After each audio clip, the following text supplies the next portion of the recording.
bonjour à tous, à ceux que je n'ai pas pu saluer individuellement. Je vais d'abord mettre en route la technique. Yes, parfait. C'est ça, et c'est ça. Non. Il met un petit moment. Ça y est, c'est parti. Donc c'est bon. Voilà, je m'intéresse, j'ai beaucoup de plaisir à aborder dans l'Évangile, dans le Nouveau Testament, les rencontres de Jésus avec des personnes. Et vous le savez, Jésus a rencontré plusieurs fois des personnes malades, handicapées. Et en particulier, il a rencontré un jour un aveugle qu'il était de naissance. C'est assez intéressant parce que ça se trouve dans l'évangile de Jean, au chapitre 9, on va lire le texte. Et ça vient après une affirmation très forte de Jésus, juste au chapitre précédent. Jésus qui dit « Je suis la lumière du monde, celui qui me suit ne marchera pas dans les ténèbres. » Et il me semble que cette histoire illustre de façon admirable ce que veut dire qu'il est la lumière. Mais j'aimerais aborder ce texte sous un aspect un peu particulier. Et vous allez à la lecture, j'espère le comprendre. Le handicap serait-il une malédiction de Dieu? Le handicap serait-il une malédiction de Dieu? En gardant cette question à l'esprit, je vous invite à suivre le texte qui va apparaître ici et que je vais lire. En partant, Jésus aperçut sur son chemin un homme qui était aveugle de naissance. Ses disciples lui posèrent alors cette question. « Dis-nous, maître, pourquoi cet homme est-il né aveugle? Est-ce à cause de son propre péché ou de celui de ses parents ?» Jésus lui répondit, « Cela n'a pas de rapport avec son péché, ni avec celui de ses parents. C'est pour qu'en lui, tous puissent voir ce que Dieu est capable de faire. Il nous faut accomplir les œuvres de Dieu, de celui qui m'a envoyé, tant qu'il fait jour. La nuit vient où plus personne ne peut travailler. Aussi longtemps que je suis dans le monde, je suis la lumière du monde. »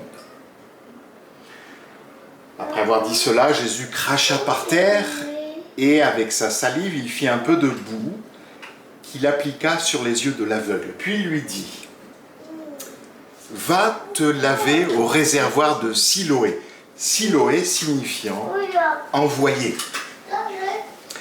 L'aveugle alla se laver et à son retour, il voyait. Ses voisins et ceux qui avaient l'habitude de le voir mendier dirent, « Cet homme, n'est-ce pas celui qui était toujours assis en train de mendier ?» Les uns affirmaient, « C'est bien lui », mais d'autres le niaient. « Mais non, ce n'est pas lui, c'est quelqu'un qui lui ressemble. » Quant à lui, il disait, « C'est bien moi. » Alors on le questionna, « Mais comment se fait-il que tes yeux se soient ouverts ?» Il répondit, « L'homme qui s'appelle Jésus a fait un peu de boue, m'en a frotté les yeux, puis il m'a dit, « Va à Siloé et lave-toi. » J'y suis allé, je me suis lavé, et d'un coup, j'ai vu clair. Et lui demandèrent-ils, « Où est-il » ? « Je n'en sais rien, » répondit-il.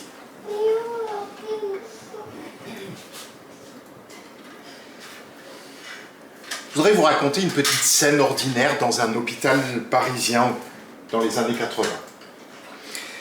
La journée bat son plein et se pose l'éternel problème de l'hospitalisation des malades qui ont transité par les urgences. Et je ne sais pas si vous connaissez les hôpitaux, mais chacun s'efforce de minimiser le nombre de lits disponibles dans son service, tandis que l'urgentiste fait pression pour désengorger son service à lui. Ceux qui en font les frais, ce sont les malades souvent, aux pathologies multiples que les services se renvoient, et surtout ceux qui souffrent d'un trouble psychologique ou psychiatrique dont personne ne veut. Je fais alors un petit job d'été comme brancardier dans ce service d'urgence où je travaille pour gagner quelques sous. Et les urgences me demandent de monter dans le service de gynécologie obstétrique une jeune femme enceinte qui semble souffrante. Arrivé dans le service, je suis reçu très froidement et la surveillante me dit, sans précaution, devant la patiente, « Mais qu'est-ce qu'ils veulent que je fasse de ça ?» Et le ça désigne la femme, le cas que je pousse sur mon brancard. Une femme qui a tous les signes de la grossesse, mais en fait qui n'en fait pas une sur le plan strictement médical. On appelle ça une grossesse nerveuse. Et la surveillante de regarder la jeune femme et de lui dire sans ménagement devant moi, « Ma pauvre dame, ici vous êtes en gynécologie obstétrique, pas en psychiatrie. Vous n'êtes pas du tout enceinte. Tout ça c'est dans la tête. Qu'est-ce que vous voulez qu'on fasse de vous ?» Puis, elle tourne les talons et nous plante là. Je vous laisse imaginer mon embarras, j'ai la vingtaine, et le sentiment de rejet que doit ressentir cette personne. Honnêtement, on ne peut guère faire plus maladroit, et pour tout dire plus blessant, à l'égard d'un malade. Pourquoi je vous raconte cette histoire? Parce que je me demande si c'est pas exactement ce que font les disciples avec l'aveugle-né. Qui a péché pour qu'il soit né ainsi? Est-ce que c'est lui ou est-ce que ce sont ses parents? La bonne affaire. Et si on trouve la réponse, qu'est-ce que ça change pour notre homme? Rien. Mais peut-être il faut, avant que j'aille plus loin, que je vous dise ce qu'il en est des handicapés en Israël à cette époque.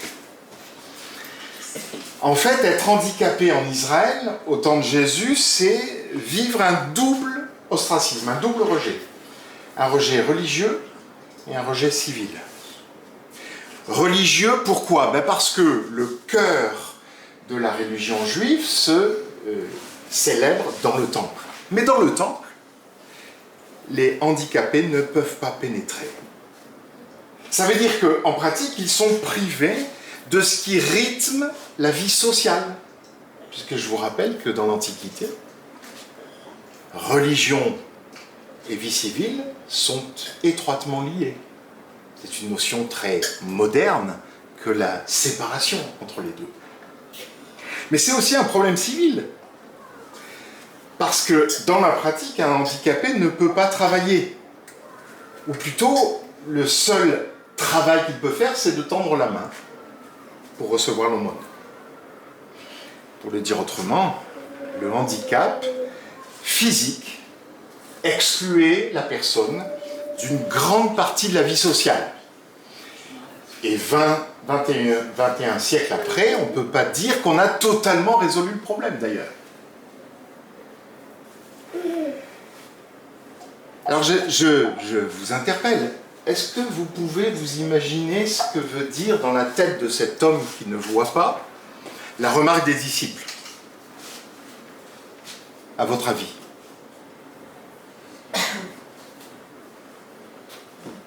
Seigneur, qui est-ce qui a péché? Est-ce que vous voyez le problème? Un responsable. On cherche un responsable. Mais ici, ça... C'est une anomalie, parce que voilà, c'est pas normal. Ils sont interpellés par l'anomalie. Ouais. Ils parlent du péché, donc ils pensent que c'est le fruit du péché. Ouais. Donc ils cherchent un responsable par rapport à ça. Puis ils pensent que c'est mal aussi d'être handicapé directement, du coup. Ouais. C'est une malédiction. Ben oui. Oui. Vous savez, dans la religion juive de l'époque, en tout cas dans une partie, ce qu'on appelle le pharisaïsme, les pharisiens, il y avait une prière très célèbre du pharisien qui disait « Seigneur, je te remercie de ne pas être comme le reste des hommes. Merci de ne pas être une femme, désolé, hein, c'était ainsi qu'il priait, ou un chien. Un païen ou un chien, voilà. Une femme, un païen ou un chien. » évidemment, ça vous dit un peu quelque chose d'une forme d'orgueil de ceux qui embrassaient la religion. D'ailleurs, Jésus n'était pas du tout d'accord avec eux, mais c'était ainsi. Mais le problème avec la responsabilité dont on parle ici, c'est qu'il est né aveugle. S'il avait été aveugle au cours de sa vie, on aurait peut-être dit, il a fait une bêtise. Mais il est né aveugle, alors qu'est-ce qu'on peut dire? Et d'ailleurs, vous l'avez entendu, est-ce que ce sont ses parents? Sous-entendu, il paye la faute de ses parents. Ou est-ce que c'est lui? Et alors là, on commence à entrer dans les spéculations. Et nous avons le témoignage des rabbins de l'époque qui pensaient qu'éventuellement on pouvait pécher dans le sein de sa mère. Mais alors dis donc, c'est lourd. Donc le gars, il est déjà mis de côté parce qu'il n'est pas intègre au plan physique, donc il ne peut pas participer à la vie religieuse. Il est mis de côté au plan du travail parce que justement il est handicapé. Et pour couronner le tout, il est pointé du doigt. Et comme je vous l'ai dit tout à l'heure, qu'est-ce que ça va changer si on sait la réponse? Qu'est-ce que ça va changer? Et d'ailleurs, je ne sais pas si vous avez pensé, mais c'est très intéressant. On ne lui parle pas, à lui. Les disciples ne disent rien à cet homme. Ils parlent de l'homme, mais ils ne parlent pas à l'homme. Ils font un peu, malheureusement, comme ma surveillante de tout à l'heure. Il y a le cas, on a un cas, mais en médecine, malheureusement, ça peut arriver. On parle, ah oui, là, j'ai un rein. Non, mais il y a une personne derrière le rein. Vous voyez ce que je veux dire? Et au fond, ils sont en train d'enfermer cet homme dans son passé. Parce qu'il ne regarde que le passé.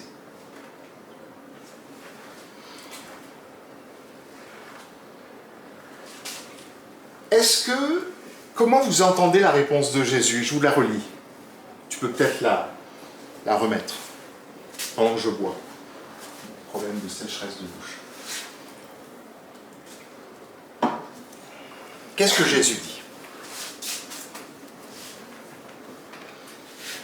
Cela n'a pas de rapport avec son péché, ni avec celui de ses parents, c'est pour qu'en lui tous puissent voir ce que Dieu est capable de faire.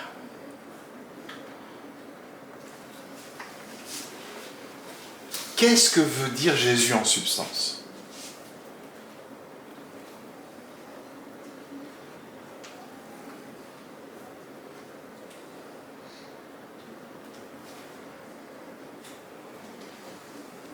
Est-ce qu'il répond à la question des disciples?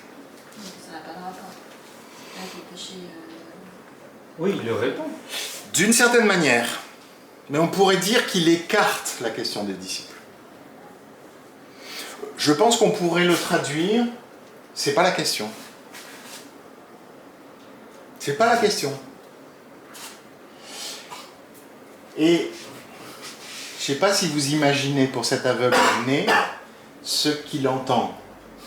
C'est pour qu'en lui tous puissent voir ce que Dieu est capable de faire. Généralement, les gens qui passent lui donnent une petite aumône ou, comme les disciples, dissertent sur sa situation. Mais ne s'adressent pas à lui. Vous voyez, dans le meilleur des cas, il l'enferme dans son passé. Jésus est en train de parler d'avenir. C'est le premier, probablement, de toute sa vie qui pense que cet homme a un avenir. Parce que vous savez, dans l'Antiquité, ces personnes n'avaient pas d'avenir. Elles revenaient inlassablement le matin à la même place, probablement guidées par des proches. Elles s'asseyaient, elles faisaient l'aumône, et puis le soir, elles rentraient. Et le lendemain, c'était la même chose. Et il n'y avait rien d'autre à espérer. Pour la première fois, quelqu'un dit, c'est pour qu'en lui, tous puissent voir ce que Dieu est capable de faire. Et alors Jésus, en plus, est habile. Il utilise le mot « voir » pour un aveugle. Est-ce que vous connaissez des aveugles? Ouais. J'ai des amis aveugles Mais c'est quand même radicalement différent d'avoir été aveugle au cours de sa vie et de ne jamais avoir vu la lumière. J'avais un ami aveugle, mais qui était devenu aveugle au cours de sa jeunesse. Je ne sais plus si c'était une maladie ou un accident. Il avait un souvenir, alors un souvenir qui s'estompait, mais il avait un souvenir de ce qu'était la lumière et de ce qu'étaient les couleurs. Un aveugle de naissance n'a aucune idée, je ne sais pas si vous... Moi, je ne peux pas l'imaginer. Aucune idée de ce que c'est que la lumière, ni de ce que c'est le spectre des couleurs. Le jaune, le rouge, le vert, le bleu. Je dirais tout est uniformément gris. Donc vous imaginez, pour un aveugle, entendre parler de voir, alors soit c'est offensant, soit c'est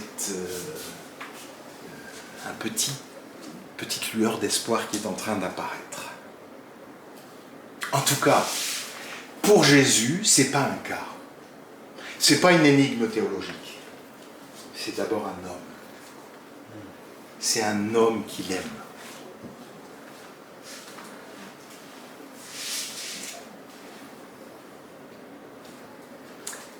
Maintenant, comment il procède pour s'occuper de lui? Est-ce que vous avez remarqué? Tu peux continuer, Jérémy.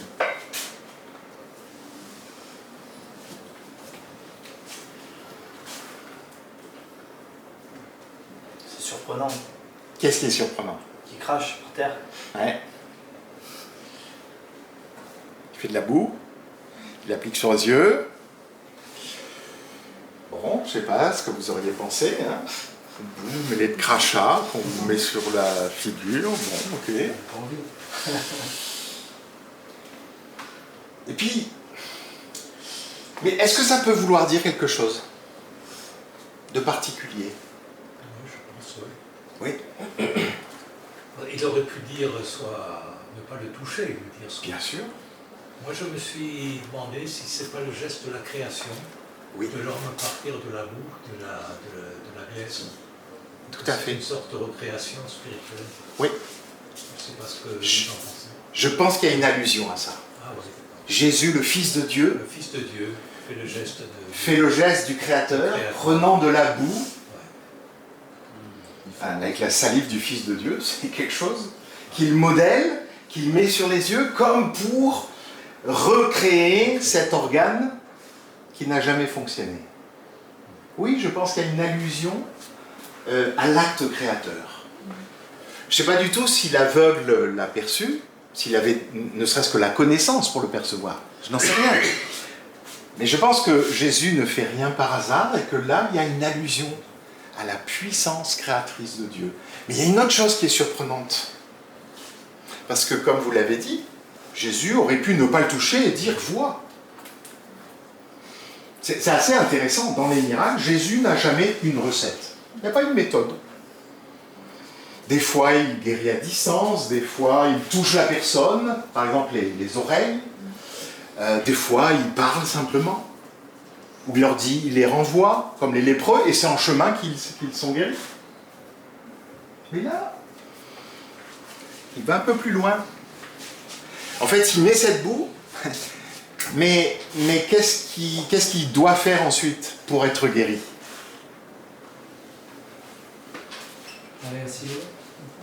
Oui. Ça veut dire que si notre aveugle ne fait pas ce que Jésus lui demande, il ne verra pas.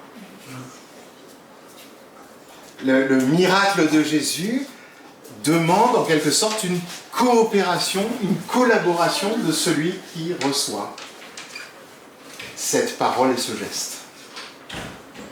Et si jamais, par malheur, l'aveugle se disait « mais qu'est-ce que c'est que cette histoire ? Moi, je n'ai pas envie d'aller au réservoir de Siloé », il n'aurait pas connu le miracle de recouvrer la vue. Et il y a autre chose qui est un peu surprenante, c'est que Jésus ne l'accompagne pas au réservoir de Siloé. Jésus ne le prend pas par la main. En fait, il nous est dit, si tu peux aller plus loin,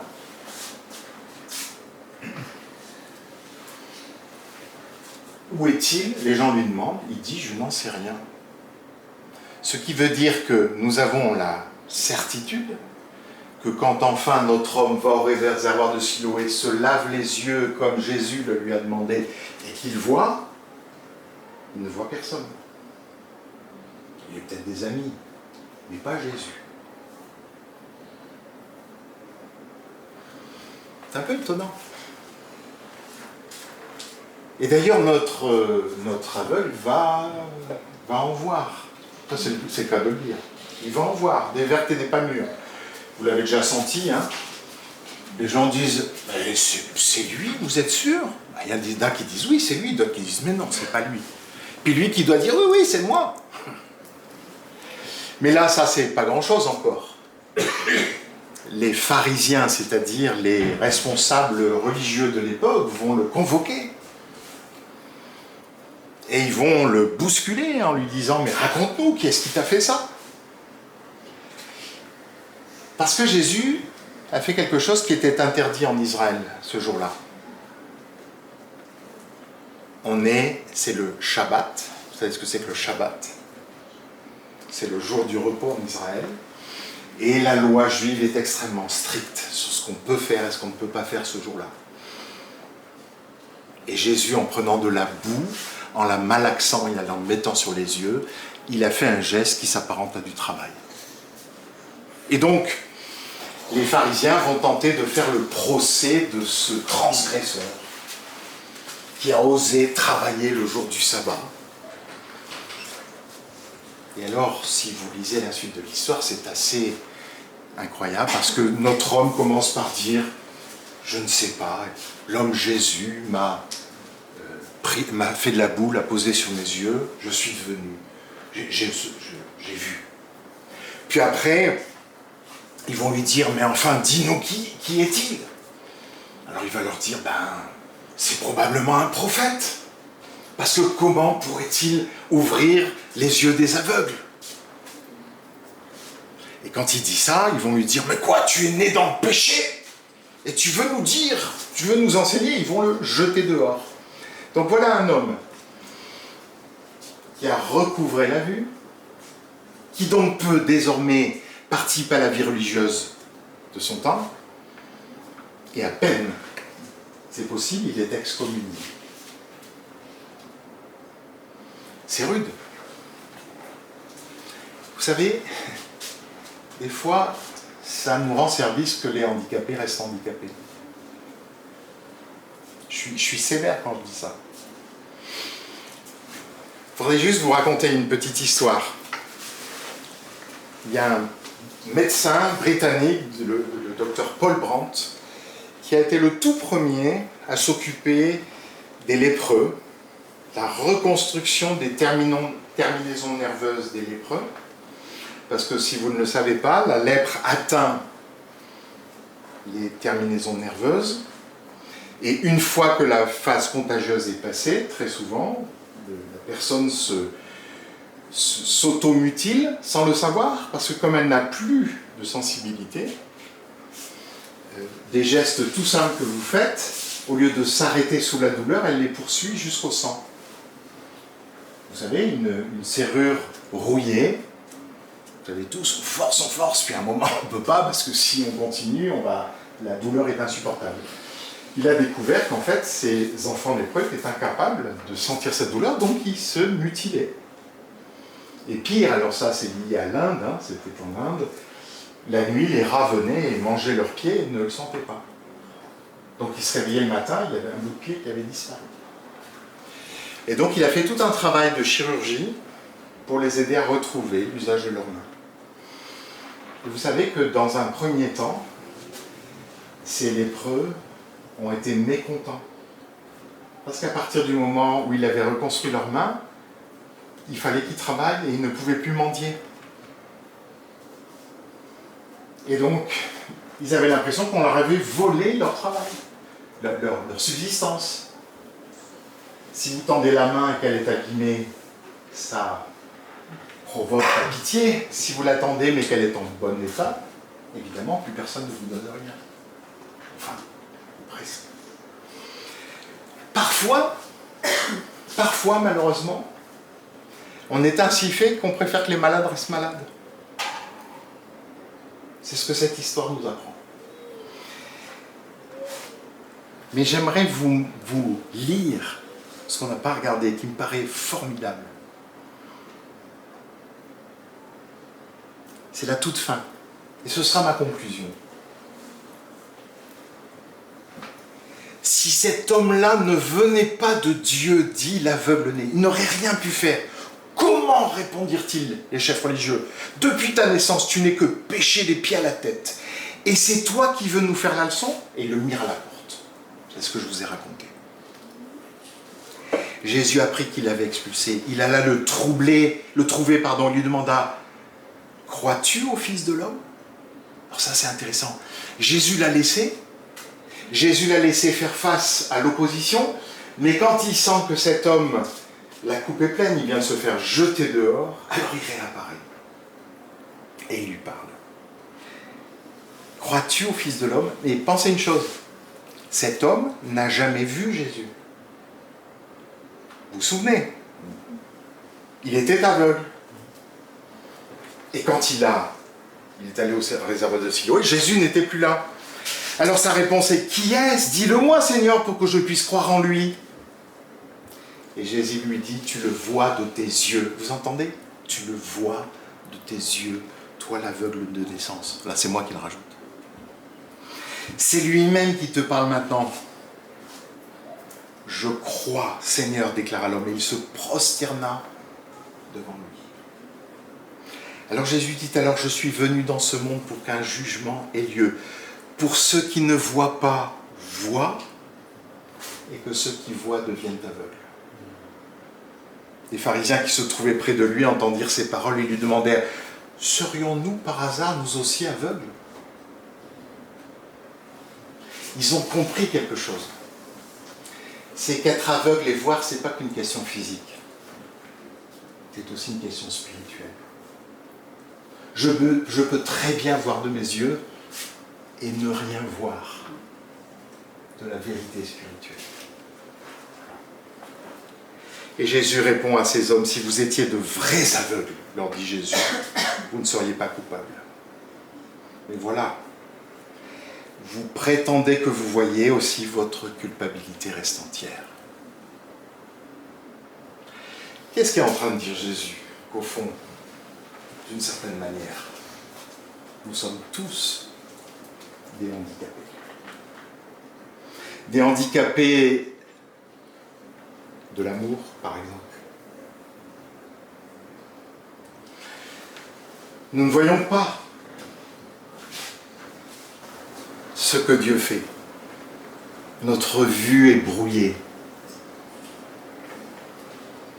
Mais ce que Jésus est en train de dire, si nous le reconnaissons,